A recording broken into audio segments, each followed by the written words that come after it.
Buenas and Hafide Todes Hamzu. This hearing by the Committee on Innovation, Economic, Workforce, and Youth Development is called to order. It is now 10:08 a.m. For the record, and in accordance with 5 GCA Chapter 8, subsection 8107, public hearing notices were sent on Wednesday, September 6, 2017, adhering to the 5 days notice, and a second public notice on Monday, September 11, 2017, 48 hours prior to today. In addition, this hearing was noticed on the Legislature's website, www.guamlegislature.com. Written testimonies may be submitted by emailing Senator Biscoe Lee at guamlegislature.org, or you may hand deliver them to our office at 163 Chalan Sancho Papa here in Hagåtña. Joining me here this morning are to my left, Vice Speaker Therese Terlahi, and to my right, Senators Will Castro and Senator Tom Atta. I'd like to thank my colleagues for joining me. On the agenda this morning, ladies and gentlemen, will be a confirmation hearing on the appointment of Mr. Peter Alexis Atta to serve as Director of the Department of Youth Affairs. At this time, I'd like to call the first panel of individuals who've signed up to testify. So please come forward and be seated when your name is called. Mr. David Afeisen, Mr. Ryan Martinez, and just for the record, I also have Yvonne Paulino and Corinne Buendito in support of Mr. Atta.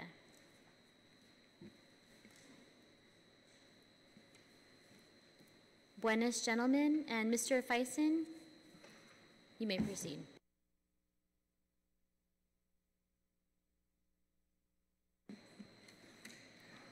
Good morning, Madam Chair, Senator Biscoe Lee, Vice Speaker Senator Terlahi, Senator Castro, Senator Atta, Sijusmasi.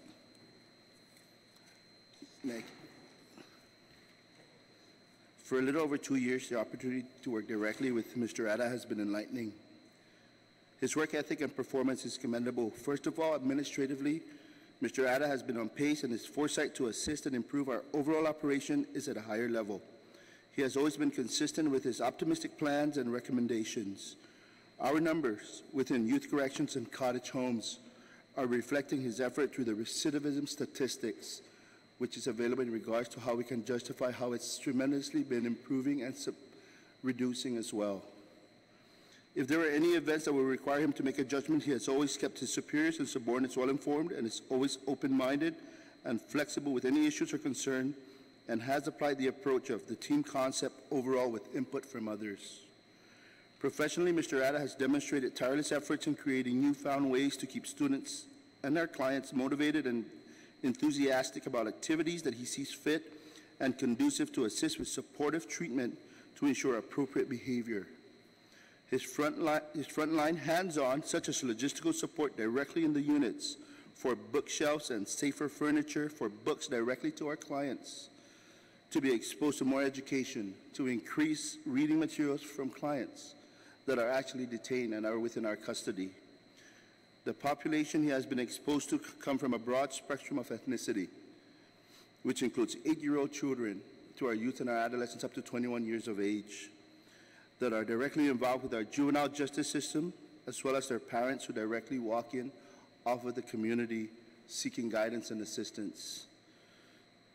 In addition, for over a year, Mr. Atta has invested his efforts into an exit interview that includes parents whose child or children are being released. He has been focused on his intent to not only gather information from his level of service provision that were rendered, but to also incorporate an approach that educates further the need for the parents to be more active in preventing violations or behavior that can be caught at the home front. He has empowered parents and guardians as well as other adults to get involved with the development of our service provisions to continue to increase. And just to name a few of the significant accomplishments by Mr. Atta, we've had 2 years of high school graduate students within DYA and at DYA. We've had our confirmation, and just to be religiously plural, but the focus on confirmation and baptism as well as communion have been with our client this year as well. night operations for clients under DYA, where in regards to night operations, Mr. Ada has supported where we take 2 steps further and be a little bit more proactive and preventive, where we have programs where we release clients who are legally under our custody, but we release them to focus on their problems at home. And Mr. Ada has supported that, where we take 2 steps further to visit on where the problems really exist at the home front, rather than continue to just focus on services within our facility. And this has tremendously supported our overall operations directly to clients out at the community level. We have a program under the juvenile diversion, Maagang Estudiantes, Scare Straight, and we've kind of improved it and make it more focused directly on our new generation of kids, as well as the clients who may be at risk for potential charges that we're trying to prevent. We've worked directly under his supervision with AmeriCorps and Justice Corps, and we also had presentations directly from our Archbishop, as well as Dr. Betances, an extremely VIP individual who has brought directly to the front line to our clients within our facility some of their guidance and wisdom. So, and at the same time, he has been very cost effective. We've had many challenges with regards to corrections, with regards to cottage homes, to such events as evacuations with situation outside of our norm. And we're able to come up with evacuation plans, if necessary, to render ourselves moving to safer places and come up with simple SOP, standard operating procedures, as well as manual of operations improvements and slight changes overall for our department, where we're legally holding our clients under our physical custody. So in closing, Senators, Mr. Ada has been a tremendous asset to this department. He has displayed the uncommon talent to change hats. He is an educator, but he became a youth correction officer / a social worker, all in one as our acting and deputy director, overseeing our corrections as well as our cottage homes, as well as our resource centers, in addition to our administrative services unit with our vocational training. So I kindly ask you to highly consider Mr. Ada to continue as our leader within our department. Sijus Masi. Sijus Masi, Mr. Faison, and Mr. Ryan Martinez.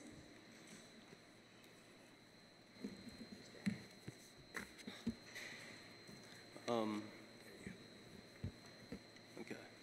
Good morning, Senators. My name is Ryan James Cruz Martinez, and I was once a resident of DYA for some time. During my confinement, Mr. Peter Alexis Ada, who was a new deputy at the time, helped me to find a home and a family to stay with. Otherwise, I would have stayed in DYA for many more months and years. I am forever grateful to Mr. Ada for showing an interest in helping me, and I am very happy with the family he placed me with. But I'm not the only one he has helped. He helped many others in many different ways. Senators, I am speaking as one whom Mr. Ada personally assisted. Mr. Ada did not know me at the time when he was a new deputy, but at the time that he did get to know me and he interviewed me, he had made what was impossible to happen. He showed us he was interested in finding ways that we can better our lives other than confinement. He did it. Thank you, Senators, and I humbly ask for your consideration and support from a client whom he helped to confirm Mr. Peter Alexis Ada for the directorship position at DYA. Thank you. Thank you very much, Mr. Martinez. We also have joining us Ms. Sharon O'Malley, who has signed up to provide oral testimony as well. Ms. O'Malley? Okay, thank you. I came here in support of Mr. Pete Ada as Director of Department of Youth Affairs, DYA. I've known Mr. Ada off and on as a public acquaintance first, through the funeral home, then through church activities, and most recently through DYA. Several years back, I had started thinking of doing a prison ministry at Department of Corrections. I thought that working with the clients at DLC would be a way of giving them hope and enrichment while they were there. But the opportunity never came about until about a year ago when I started teaching CCD, which is Catholic Sunday School, at the Department of Youth Affairs. I had honestly not thought much about DYA as a place for prison ministry, but now that I am there, I know how wrong I was. It was there that I also came to know another side of Mr. Pete Ada. My vision of DYA was a place where juveniles came to stay for a while and then were slapped on the hands and then sent back out again, hoping they won't return. Now that I am doing volunteer work there, I have met the clients and worked with them, not having to know why they are there, but seeing that they are a group of smart, eager to learn, and eager for a better life group. They all come with their own story to tell and their own problems, so I don't fool myself into believing that they are angels. I tell them that they were put here for a reason, and they need to figure out what they did wrong and correct it and become better for it. I have actually come to realize that these juvenile detainees are going to grow up to be adults. These future adults need better formation in thinking and in goal-seeking. Mr. Pete Atta recognizes this also and is trying hard to implement various programs and activities to make this a reality. I didn't know he was doing all that until I got there. I honestly didn't know. And then I started talking to him and I realized everything that he's trying to do there, so off the letter, sorry. My time there has brought me into a new discussions with Mr. Pete Atta to see that he has a vision of hope and desire to improve the status of all the clients there. He recognizes the problems much better than I do, and yet he does not give up on any one of them. I saw how he interacts with the clients and their families, and how he knows them and cares for them. At the same time, he does not wear colored glasses thinking that this is a vacation home, but an actual prison. He believes in discipline, but discipline with purpose and productivity. Keeping the clients busy learning, physically working, and busy and interacting with help groups. From my general perspective of what I see of Mr. Atta's work there, I see he has a vision of these young juveniles taking on the responsibility of their errors as to what brought them to DYA, acknowledging them, and trying to find a better way to correct their bad behavior. Another important thing I saw Mr. Atta address the families of the clients. He brought them in and talked with them and their child to make the family understand their responsibility in all of this. I sat there and watched the interaction, and that was another eye-opener. He was not afraid to let the family be aware of their responsibility they share in all of this. He made the family aware that this is not a vacation place and that this was actually a prison, but not the end of hope. If the client needed something, he made the family aware that they need to provide it, and the government was not going to hand it over to them. He was tough. I was impressed at his boldness and honesty. He told them that their child is there for a reason and that they will one day go home, and the family needs to be ready to take on the responsibility of continued support. Knowing that there may at times be a failure of family interaction, I see that Mr. Atta is also trying to find ways for the clients to recognize and love their families, but at the same time seek adulthood and adult responsibilities away from their families as they become adults. That is a sad reality, and I'm learning that from DYA and from my interactions with Mr. Atta, how to teach children that they need to grow away, and it's a sad reality. This was an eye-opener for me. He is correct, and from working with these young clients, I see that more work is needed. I have also become more appreciative and understanding of the hard work the guards do for the DYA clients. They need to stay on top of things and stay focused on the job. It is hard to be a guard of young children and not become more like a parent. But as I was told when I started volunteering there, they're cute and sweet, but don't turn your back on them. There are rules and regulations in place for a reason. And Mr. Atta has reminded me often of our responsibility as volunteers and adults and guards, and it's very true. I mean, he knows. I see the sincerity of Mr. Atta's concerns and ideas. I would like to see him there as a director of DYA so that what good works he has done to date can continue and be enlarged. I can see a better DYA with Mr. Pete Atta as the director. Thank you. And Mr. Alfaison down there, I also see him doing a great job. Thank you, Mr. Alfaison. Thank you, Ms. O'Malley, very much for your testimony. I'd also like for the record to just note that also present in support of Mr. Atta's confirmation is Grace Taitano, Soliana Dara, and Ashley Beto. Now, Mr. Atta, if you'd like to begin your testimony. Good morning, Senators. I I come here so apologize. often. Just one moment. I'd like to recognize Senator Atta. Thank you, Madam Chair. I just wanted to comment on the testimonies that were given. Normally, I really do not give much to testimonies that are given by the subordinates that come in. I mean, I'm sure if you didn't have anything good to say, you wouldn't be here. But I'm also realizing by your presentation that you have provided a perspective that I'm sure because of Mr. Atta's modesty, he wouldn't have, listed off, I did this, I did that, and all that. So I think you brought a lot to the table.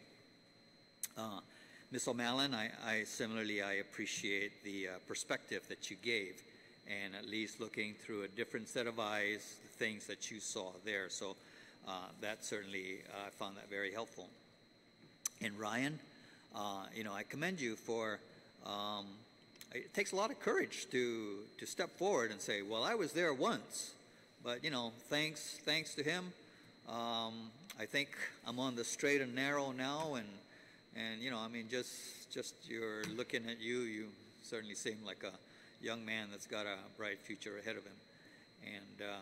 And if Mr. Atta wants to take credit for that, then fine, we'll let him take credit for it, but I certainly give you a lot of, kudos for stepping forward and telling your story. Thanks. Thank you, Senator. Mr. Atta. Good morning, Senators. I come here so often. It was easy. Today's different. I'm the target. So if I get nervous, please bear with me. Buenas, Madam Chair, committee members, and senators.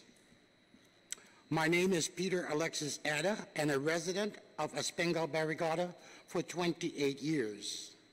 I come before you this morning to answer the call of Governor Eddie Baza Calvo and Lieutenant Governor Ray Tenorio upon my nomination to serve as Director of the Department of Youth Affairs. As you know, I come from a wide range of experiences from the private sector as well as government, as well as departments and agencies within the government of Guam. My bio pretty much gives you a detailed information. I want to thank you all, Senators, for scheduling this hearing. One of the first things that I noticed when I came to DYA as Deputy Director in February 2nd of 2015 was the large number of clients whose parents are from the outer islands with little to no English at all. That sure was a challenge for me. I thank God that we have from within the department employees who speak the language and most of the parents of our clients. I immediately implemented a translators program to help us understand when talking to the parents, and also they themselves know what is being discussed. I am happy to report that we now have a full contingency of social workers on board.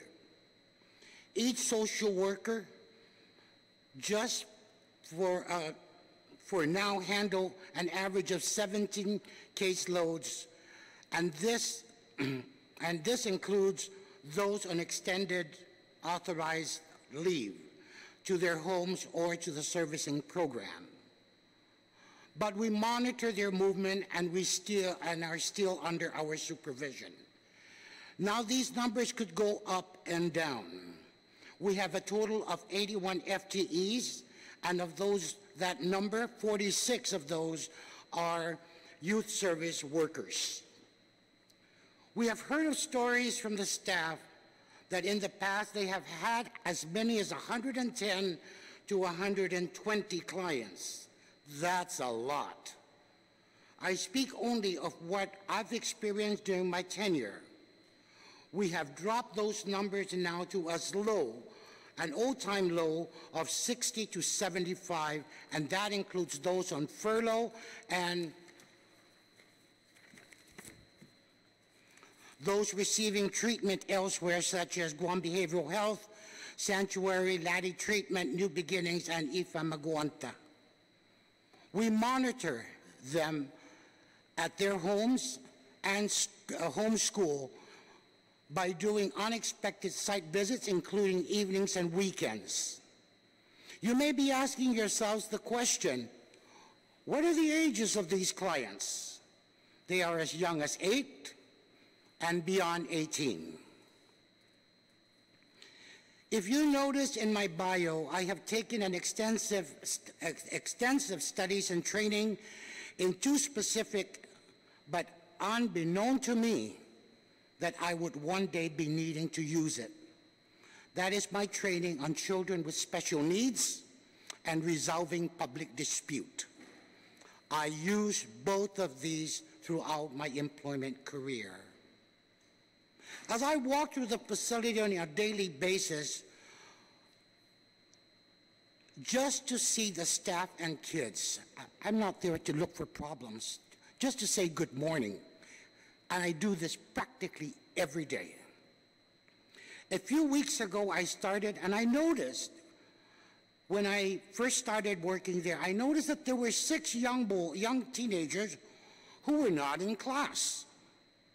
I was told that these young men dropped out of school and are just now serving time. To me, I had to find something to make sure that we have something for these young teenagers to do other than just eating, sleeping, and doing details. I called each of them and asked each of them what plans they have once they completed their sentence and released. Their answers vary. So I sat with each of them and talked about their future. I gave them options to decide for themselves, and they liked the idea. We agreed that I would talk to their parents and express to them our conversation. Senators, of the 6 young men, 2 graduated last year, high school graduation last year, and 2 others this year. The 2 other clients were released and graduated in their home schools. Senators, I follow these kids' education, not only some, but all of the kids. I've incorporated character education, supportive counseling, PBIS, brought in speakers, as Mr. Faison had alluded to, whom these kids can relay to their behavior. And the speakers turned their lives around, and those are the same people that are respected in our community today. We've also implemented, in collaboration with the GDOE, the Opportunity Room for those in middle school.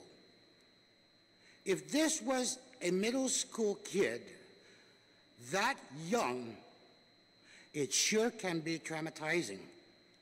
And this is another avenue to work with the child and the parent. When a child is confined, especially for the first time, parents are worried if their children were eating, sleeping, getting sick, or even taking their required medication. That's every parent's worry. When they get released by court order, I am required to conduct an exit interview with the parent, the client, and if necessary, a translator. Many times, only one parent show up for the release. You may be asking yourselves, where is the other parent? There may be a mother and a father, and the father is not in the home setting. There may be a stepfather in the home, or else too many extended family members in the home which the courts oftentimes have expressed concerns. Attached in your packet, you will find my vision for DYA. Please take a look at them, and you may have any questions, which I would be more than happy to answer. And you will find that in the page right after my presentation. Senators, thank you for giving me this opportunity to come and appear before you.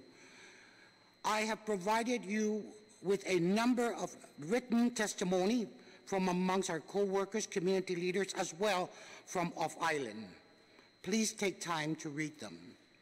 With your permission, kindly allow me to thank those here present today to testify, as well as those who wrote because they were not able to be physically present. Let me also thank my wife for her support, because I had to discuss this with her and she winked at me with approval. She didn't say yes or no, just winked. But when she was walking in here, she said, "My God, this is a beautiful place." That tells me she has never been in here. So I'd like to welcome her. Anyway, thank you, Senators. I am ready to answer any of your questions. And by the way, you have also a packet. There are some photos. In case, Senators, you may want to ask questions regarding our administrative building. The justifications are right there for you to review. Thank you. Thank you very much, Mr. Atta. I'd also like to just mention for the record that the following individuals have submitted written testimony in support of Mr. Peter Alexis Atta: Yvonne Paulino with DYA, Corinne Buendito, the Social Service Supervisor, June Taitano with Lihing Famagun, Grace Taitano, the Youth Development Administrator, Jeanette Tovis, Administrative Services Officer, and Polly Eric Forbes have all submitted written testimony in support of Mr. Atta as the Director of the Department of Youth Affairs. May I add also, I just gotten a copy, a written testimony from Father Mike Crisostomo, also from Father Eric Forbes, and from Ms. Judy Tabor Marshall from Lompoc, California.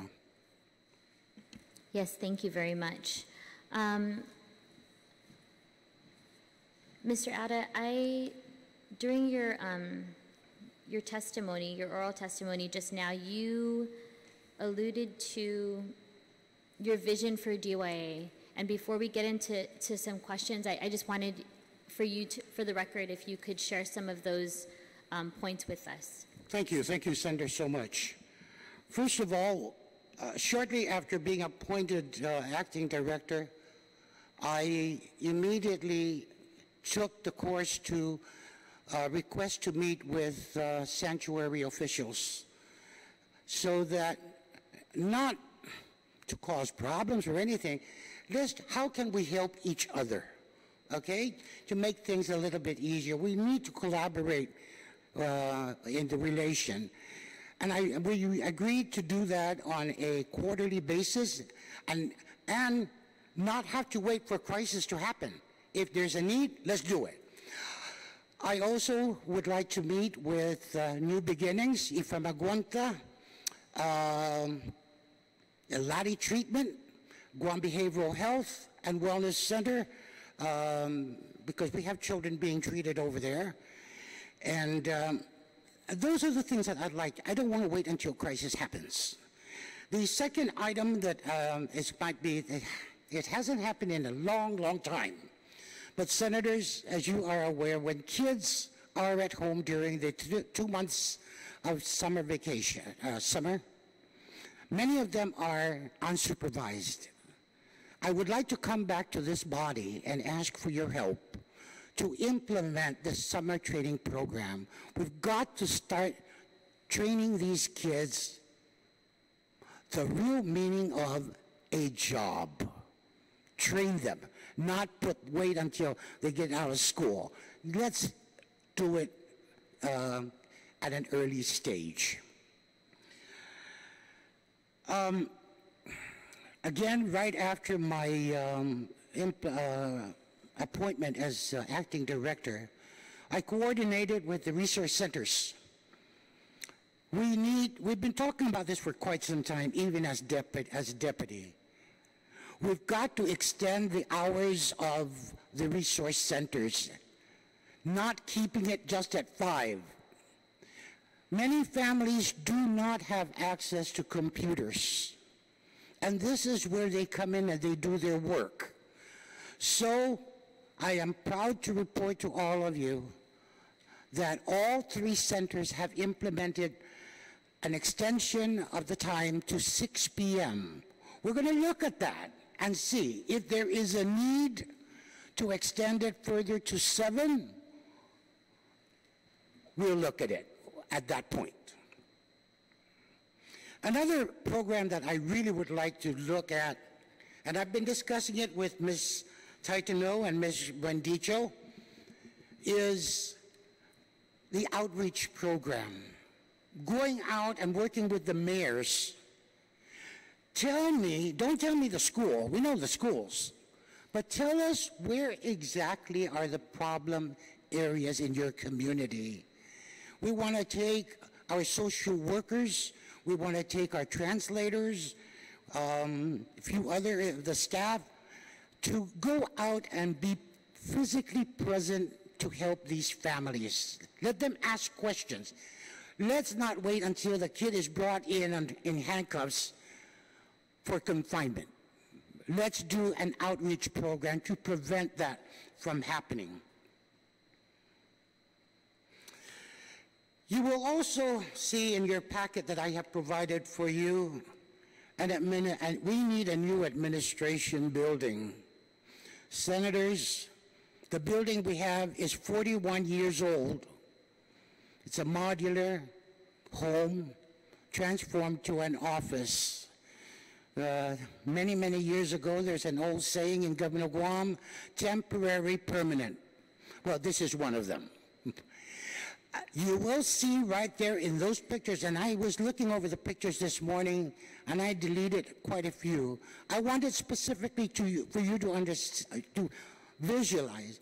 The ceiling is covered in plastic because it's leaking from the roof, and the ceiling goes right down to the ceiling. You will see that right there. Several of the rooms, there are 3 buildings. They covered the wall with tape, and then they repainted it.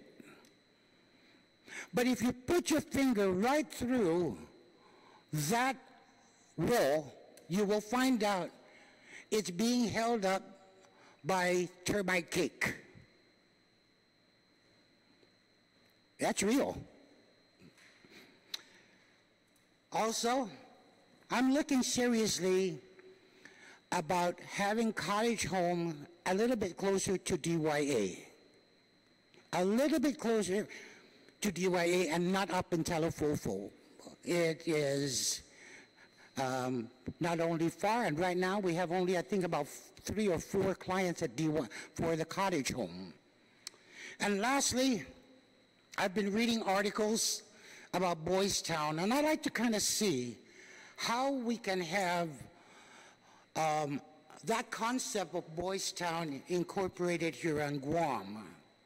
We have 7 young men just waiting for placement. They cannot be put back in their home setting, and they're up there just waiting to find a place to be put. I was very successful with the statement of Mr. Martinez that I was able to find him a home. So those are my visions. I may have more, but I really want to kind of concentrate on this. Thank you very much, Mr. Atta, and I'd also like to commend all of those who've given oral testimony this morning. Thank you very much to Mr. Fison, to Mr. Martinez, and Ms. O'Malley. You've really given us an opportunity to see other aspects of Mr. Atta's background and his experience that the packet doesn't necessarily give us. And so I want to thank you. Mr. Fison, you mentioned that he really tries to move forward with a hands-on focus, a team approach, and a focus on education and literacy. which I think for the Department of Youth Affairs is extremely important. And then also just the idea of the exit interviews with clients and with parents, and really trying to look at some of the DYA clients holistically, and try to do home visits, and try to think about what their next steps will be and how to ensure their success beyond Department of Youth Affairs. Also the idea of engaging partners, religious partners, community partners, AmeriCorps and other educators, I think is extremely important. I want to echo Senator Atta's comments, Mr. Martinez. I think it did take a lot of courage for you to come here this morning, and I want to thank you so much. Your testimony is extremely important for us to hear as we weigh this decision, and I just want to thank you so much for participating in this process. So thank you so much for your time. Ms. O'Malley, I want to thank you so much for volunteering, and for volunteering your time to our community and to our kids. I think it's really important for them to be able to see role models in our community, and models of good behavior. Modeling service is especially important, and also just kind of giving them an opportunity to reconnect with their spiritual side, I think is extremely critical when you're at a crossroads. You know, you can choose one way or the other, and I think giving them the tools that they need to help rebuild their lives is extremely important. And I also just want to echo what Senator Atta had said about giving us a different side that we might not have heard through Mr. Atta's testimony and through some of the other written testimony that we've received today. So again, thank you all for your support and for participating in this morning's hearing. Senator, if I may just add, Sure. We started talking about here religious services and, Bible study. But I also want to stress that we also provide for other denominations openly. Absolutely. But something very interesting.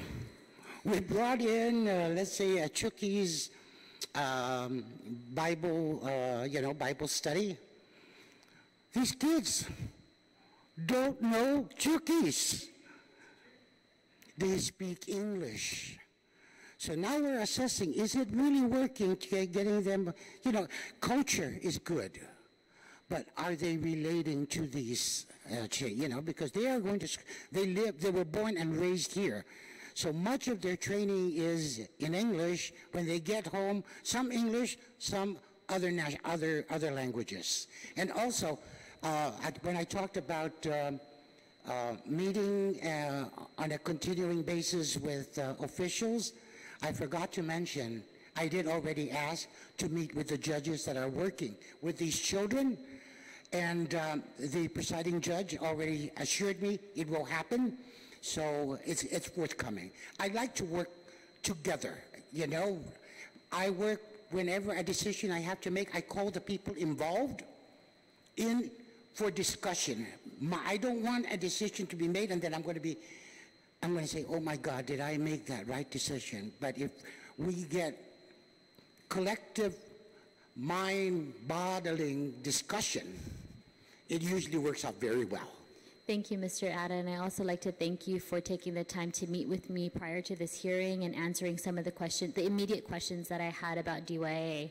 I'd also like to take the opportunity to welcome, also joining us is Senator Joe San Augustine. Thank you, Senator.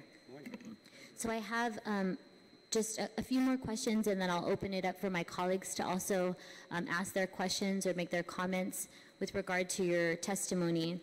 So we all know that the purpose of the Department of Youth Affairs is to plan, to coordinate, and implement programs, services, and activities geared toward youth development, rehabilitation, and involvement in the community.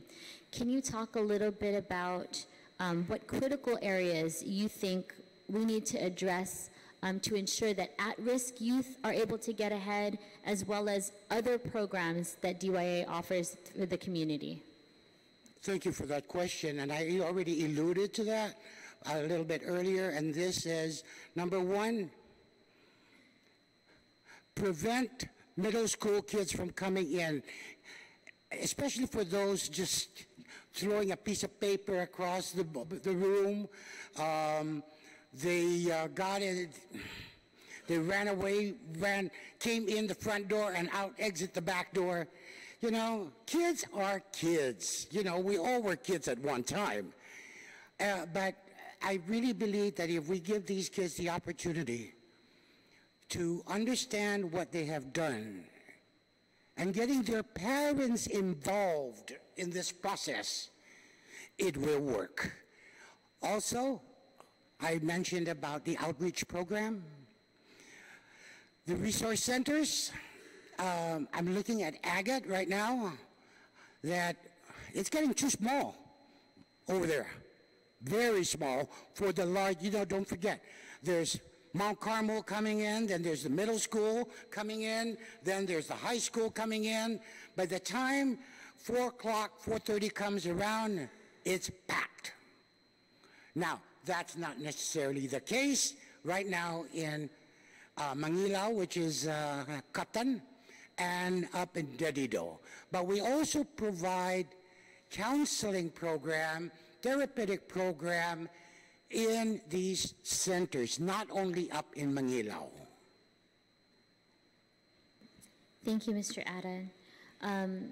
You were mentioning as part of your vision and your goals for the department, and I just wanted to kind of take a step back and considering the government's budgetary constraints, certain programs that we would all like to see move forward are often not given the adequate funding that it needs.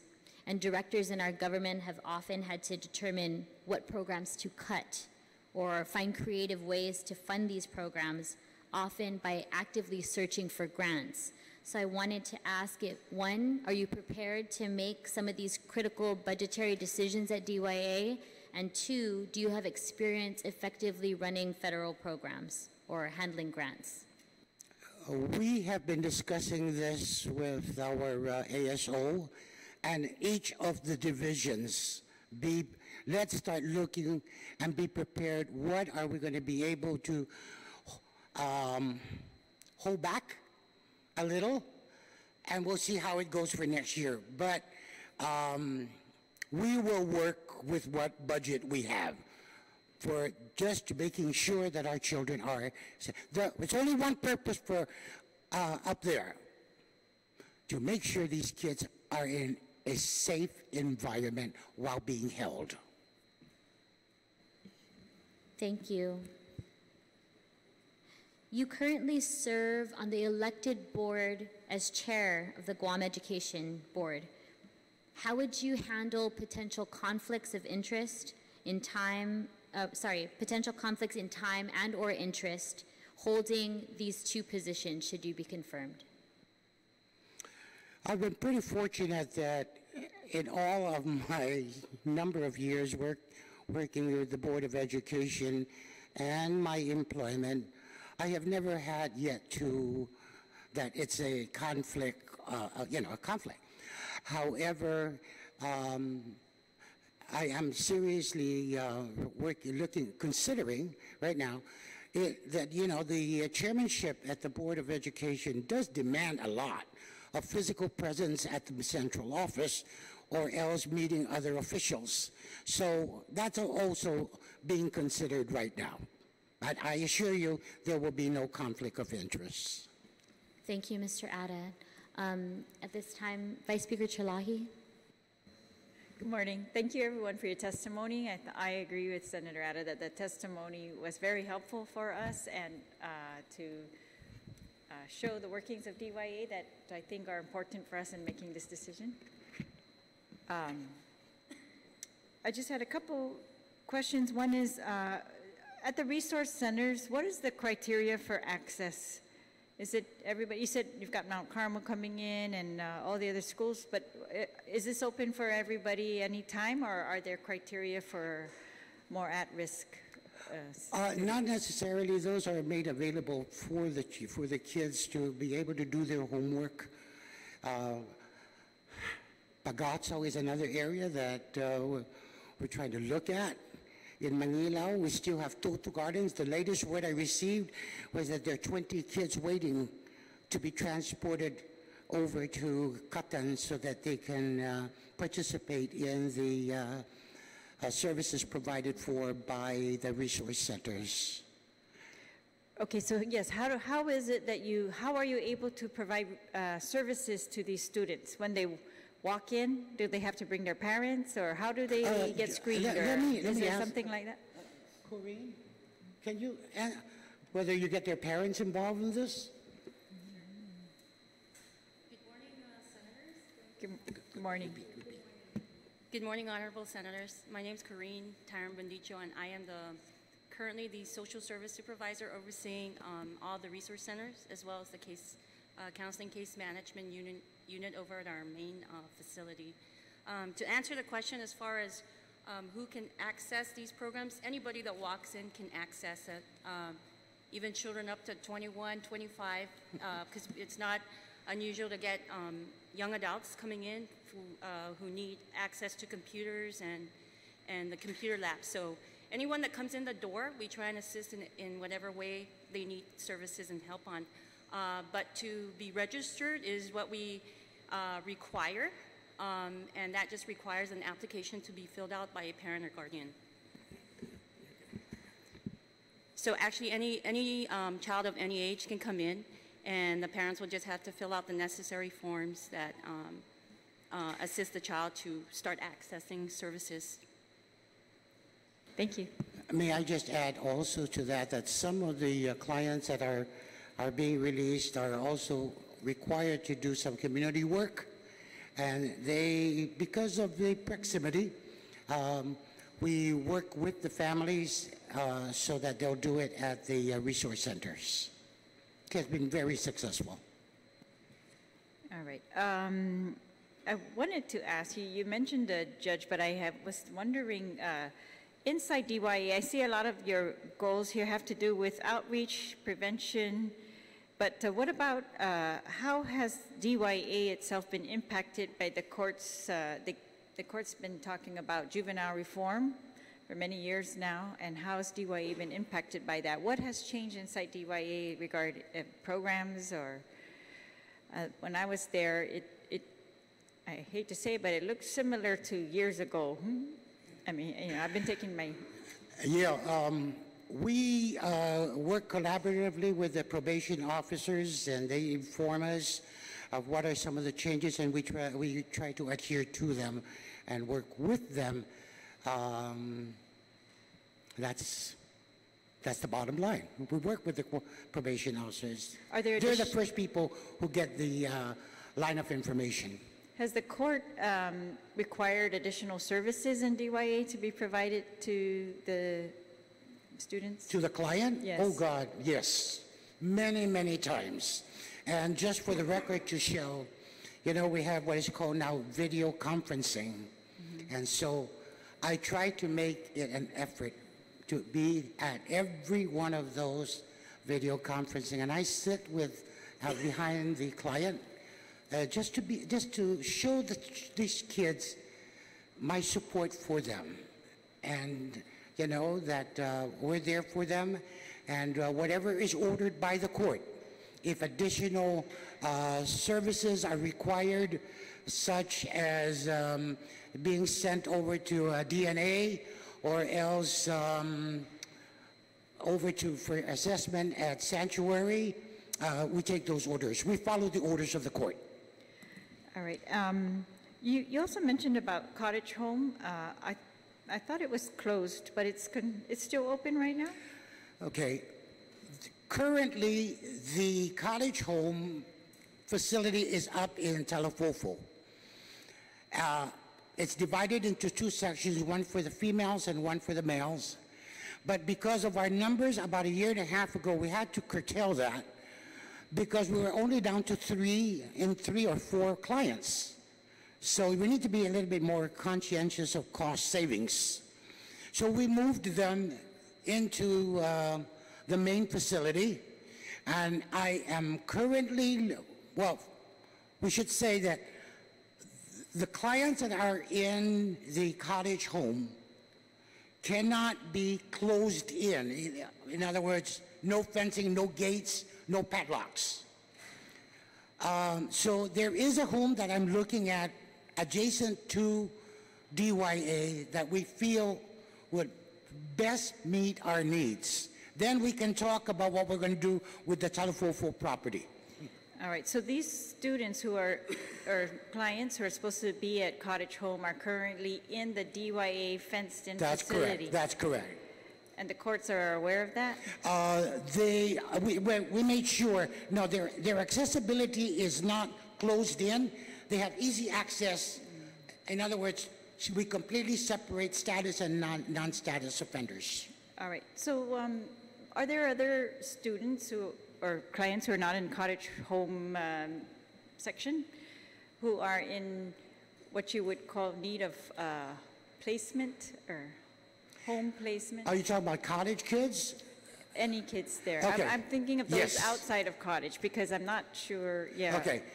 Let me answer your question specifically this way. For those that are confined in for a long period of time, they've been there just waiting for some place to be placed, either at their home setting, but those are very unlikely. And here are some of the reasons. I've said this much earlier, is sometimes and oftentimes the home is overcrowded with extended family members. The court is concerned with only one issue, that child that is there in DYA. So they will not be able to put that child out until some arrangements are made. There have been some times when parents have separated themselves. There are also cases. How many clients like that How are many? there? 7? Pardon? 7? Oh, okay. All right, and then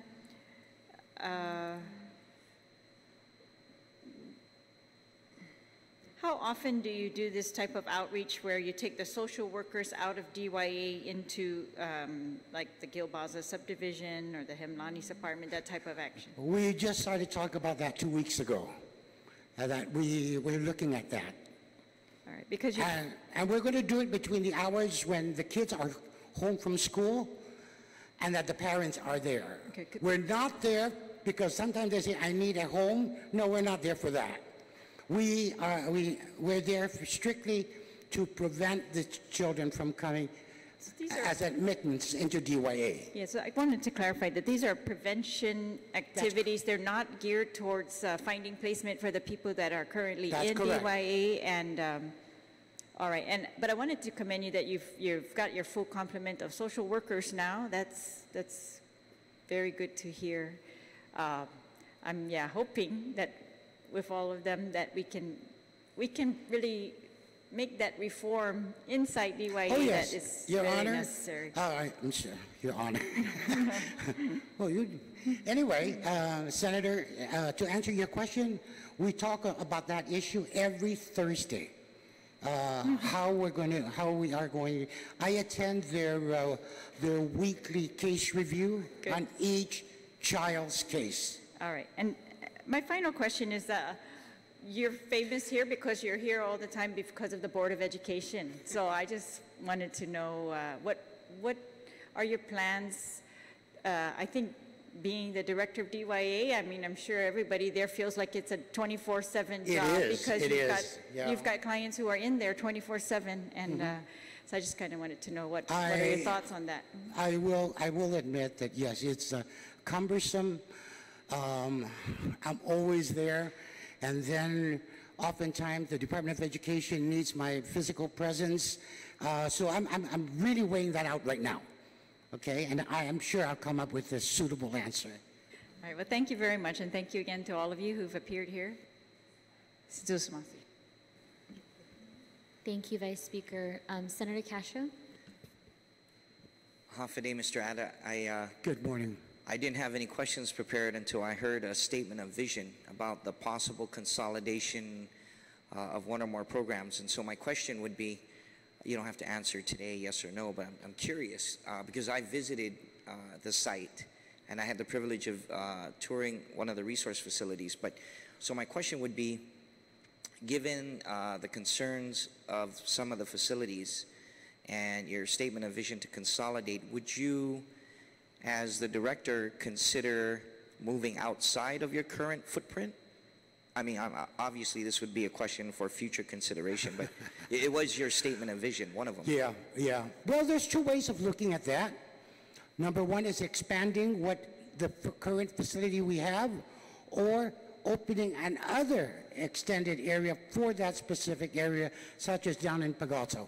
Again, that's returning right back to where it all started. I'm sorry, where was that? They were once at Pagazzo, having a service, a facility there. But then Gura came into the picture and assisted us, and I have no problems of approaching Gura again for an extension of that current facility. It makes it so much easier if you're within close proximity to your school. It deters a lot of crime. So that was my question, and then my follow-up point would be, first of all, my observation is I'm excited that you seem to be very excited about the job. You know it's going to take a lot out of you. If you have an outreach strategy or a strategic plan, could you please share that with the body? If you don't have one and you're going to develop one, I welcome the invitation to participate. So some kind of a strategic plan for DYA, assuming you have one, or you're at least thinking about formulating one, okay? Yes. And then, Madam Chair, a couple complimentary statements about the nominee's qualifications. And so he obviously served in different capacities, some government and obviously not-for-profit entities. That's going to serve as a strength in your new capacity that you've accepted. I've also observed both in your resume and through the testimony provided today that you're obviously a man of faith and of upstanding character. And so I trust that it should serve as a solid foundation for you to make decisions based on what is right and not necessarily what is popular. So I want to encourage my fellow Sir Knight to support the culture of resourcefulness and innovation. And based on my personal experiences and site visits, I've been there more than once in the last 2 years, maybe 3 or 4 times, both in your educational component, then one of those new resource facilities, and then just touring the general compound. I don't know if that's a proper term. So I want to encourage you to support that culture of resourcefulness, innovation, and frankly, in my last visit, this inherent happiness. They're happy. It seems like they're happy to be at work, and so I want you to be their biggest cheerleader, and God bless you, and God bless DYA. Thank you, Senator. Thank you, Senator Castro. Senator Atta. Well, first of all, full disclosure, Mr. Atta and I are cousins. In fact, we grew up together.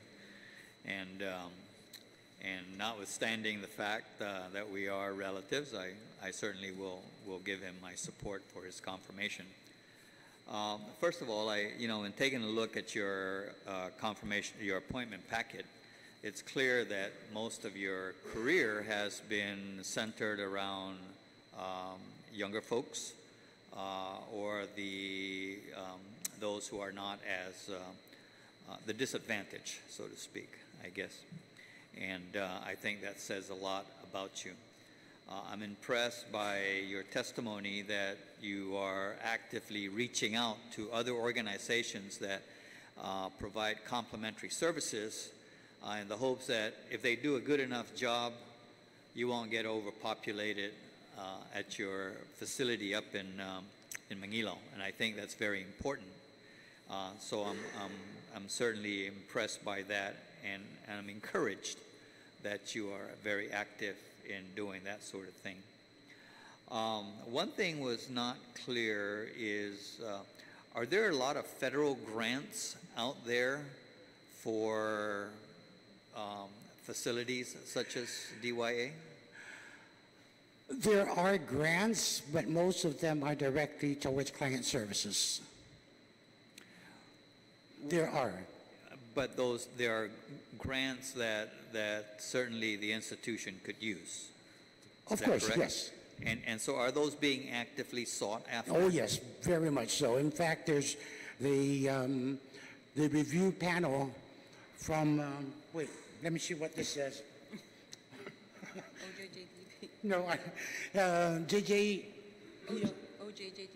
OJJDP, whatever that is, just left here last week, and they gave us a, they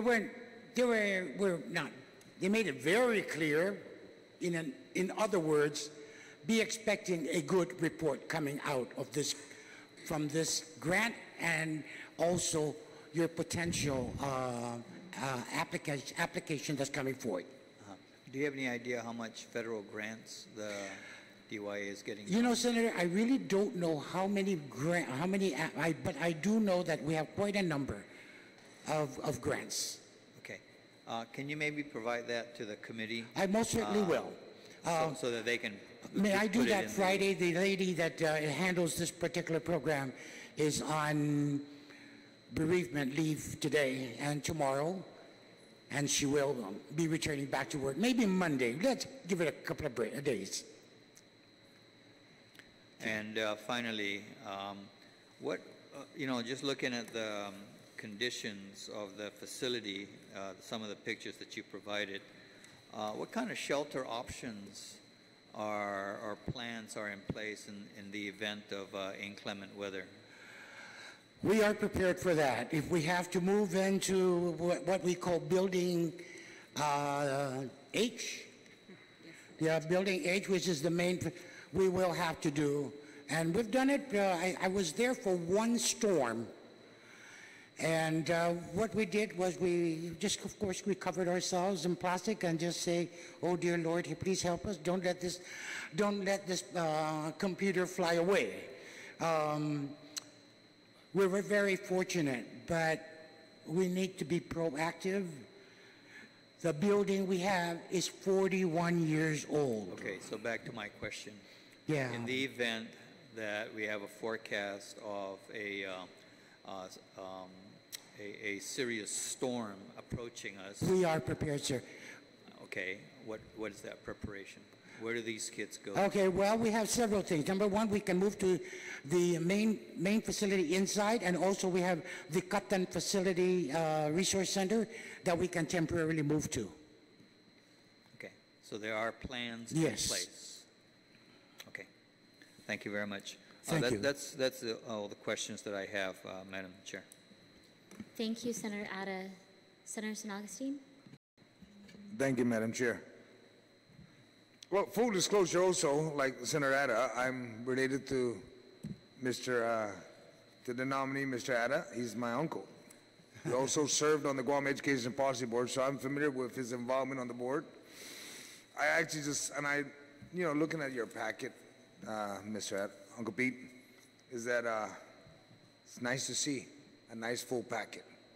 What I like to see is, I don't know if DY has what they call the scare tactic, like they do in the prison. Oh, yeah. Do you guys have that? Yeah, we do that. In fact, we had one last Saturday. Scare Street? Yeah, parents have come in and said, what can we do? I have let me see. We had a parent that called and said, my daughter stole from my purse. What can I do? So we made arrangements for them to come in and show them exactly how it feels. Okay. Senator, that kid never came back in. Great. That was a visit that scared them, and they never returned. Great. And also, when an exit interview I conduct, one rhetoric statement I make, are you coming back? The often answer is no. Some of them have come back because they were either did not report for, drug testing, or else they skipped school, they ran away. But what hurts me most, Senator, is when a child says, I couldn't go to court for my hearing because Mom and Dad. You know what? I hate to say this, but I'm facing you, senators. I'm going to be very open and frank. It should not be the kid confined. It should be those parents. That is a 12, 13-year-old kid who doesn't drive and has to be placed behind bars because of the failure of the parents. So what have I done? When they exit interview, Mom and Dad, do you understand what probation means? Some say yes, some say, I think so. So I go line by line. And when it comes to the part where it says, you are to report to probation once a week, I always tell them, select right now, Monday, Tuesday, Wednesday, Thursday.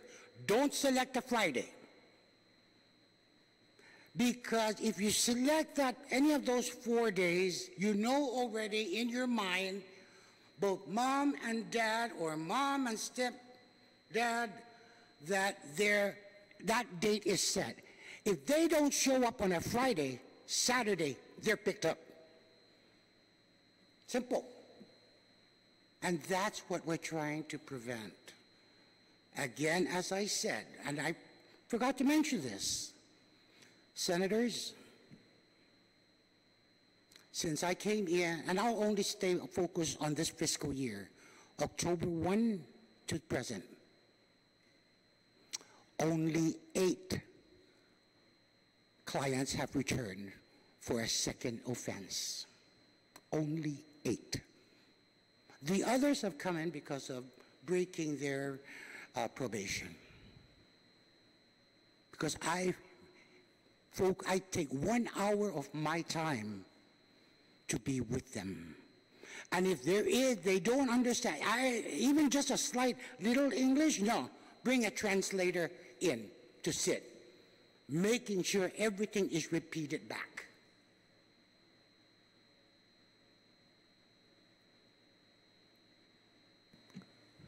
Thank you, Mr. Ada. I know you're always getting involved in everything, and that's great that you're going to be involved in DYA being the director. And I look forward to your confirmation, and you've got my support. Thank you, Mr. Ada. Thank you, Senator.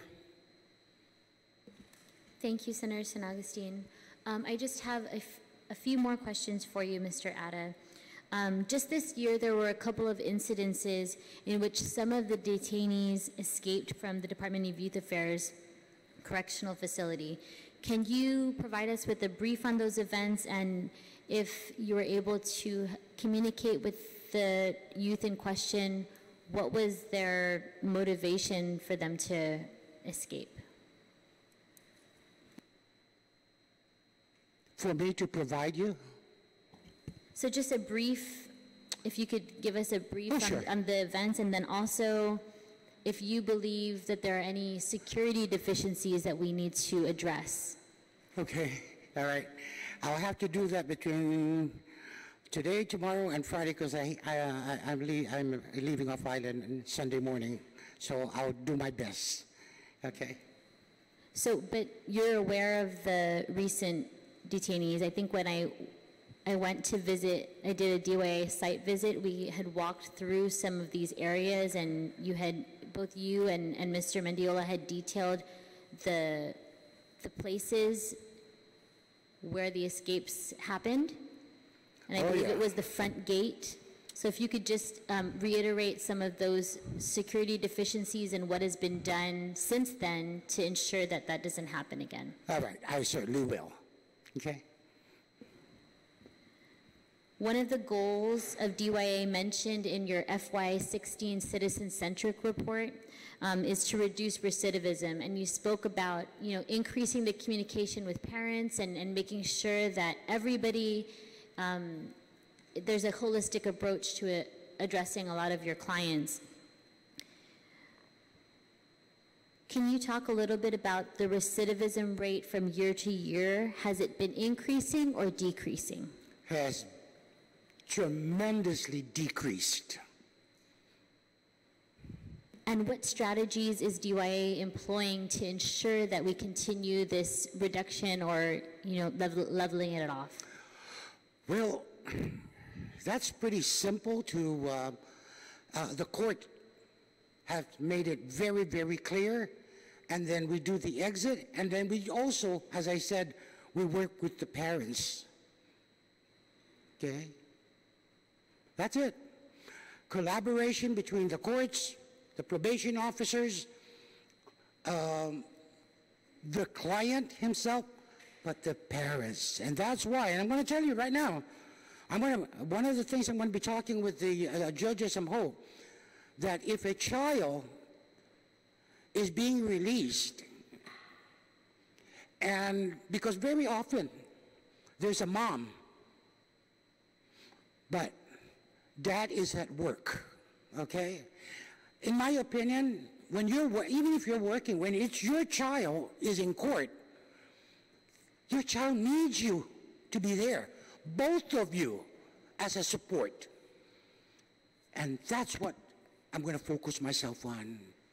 We will hold them. I don't know whether they'll agree, but until we get both of these parents there to understand, and senators, sometimes it's the absent parent that's there is where the problem is. And sometimes these kids, and sometimes I would ask these kids, is there a problem at home? And very politely, this is how they go. Senator Castro and Vice Speaker Kilay, look at their facial expression. There's the message. And if mom is the only one hearing it, where's the other man that's there? That is so important. That let it come out. One mother, I remembered, when the kid cried and told his story, and he said, the mother hugged her son, "Son, I am so sorry. I never looked at it that way. But now things are going to change." And Greg Artero walked into my room because the mother was screaming. Greg Artero thought that there was, some combat going on. I said, "Greg, no, just leave them alone. This is their time." It is a very painful thing of what I go through, but I will do it. And I love helping these kids. And I always told them, "Boy, your daddy was once a child, a teenager. Your mommy was a teenager. I was. I've made mistakes. But you can make the change yourself." Thank you so much, Mr. Atta. I also just want to reiterate that you will provide us with the federal grants listing on Monday. And then if there are no other questions, I just want to reiterate, I know a number of my colleagues have offered their support to you, and I look forward to, after your confirmation, I really look forward to working with you and your team to ensure that some of these policies can be reviewed and looked at again, or if there are new ideas that we can put forward in the best interests of our youth, not just the youth at the correctional facility, but other aspects of DYA, other programs that we can strengthen, or new programs that we can implement within the resources at the department. I'm certainly looking forward to doing that, and I know that my colleagues in the committee have expressed their interest to do so as well.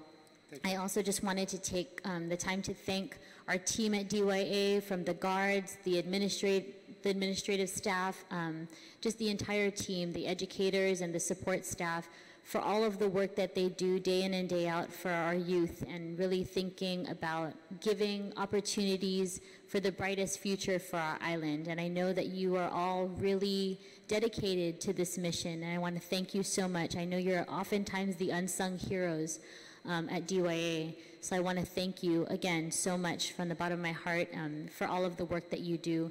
And also, Mrs. Atta, thank you so much for joining us. And, I think should Mr. Atta be confirmed, we're going to definitely require the support of the entire family. So thank you for stepping up and answering the governor's call to serve our island. And we will see what we can do to get the nomination on as quickly as possible, hopefully in the next session.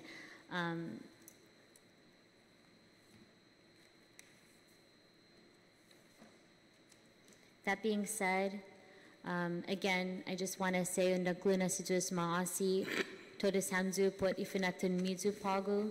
This confirmation on the hearing of the appointment of Mr. Peter Alexis Atta to serve as the Director of the Department of Youth Affairs is now adjourned. The time is 11:23 a.m.